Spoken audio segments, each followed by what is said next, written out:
جماعه هو ابراهيم فايق ما ورهوش غير الزمالك؟ هل هو فاضي للدرجه دي؟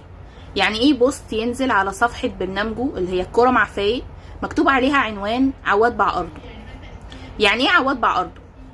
يعني ايه تتهم لعيب اتهام زي ده؟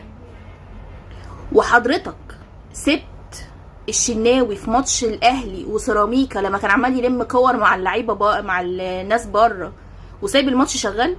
ما اتكلمتش عليها ليه؟ كنت هتقدر تقول عليه كده؟ طبعا ما كنتش هتقدر، عشان ده لعيب محسوب على النادي الاهلي ومحدش يقدر يجيب سيرته بالنقد ده، لان حضراتكم ما تعرفوش حاجه اسمها نقد بناء، صح؟ طيب هتقولوا لي مش ابراهيم فايق اللي قال، لا ده بوست نزل على صفحته.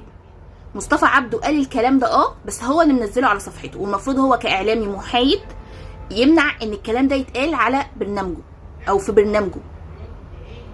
في حاجه اسمها تنقد اللعيب، انقاده، انا ما بقولكش ما تنقدوش، بس ما تشككش في ذمته، صح؟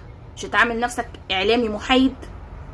ها ايه بقى لو حد في الزملكاويه اللي كانوا قاعدين قال كده عن الشناوي، كنت هتسكت؟ اقسم بالله ما كنت هتسكت.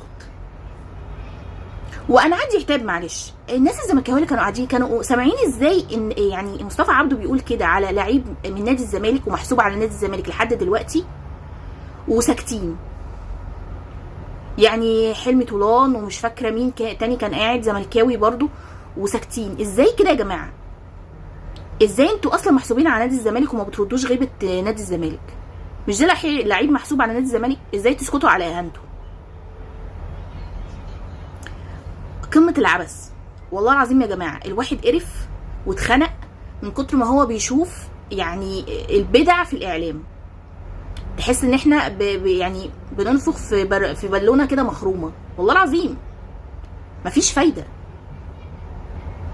فكفايه نفاق بقى يا جماعه، وخليكم حياديين شويه، ماشي؟ زي ما بتشوفوا اخطاء الزمالك شوفوا اخطاء الاهلي، ولا ساعتها تبقوا حاطين حاجه على عينيكم؟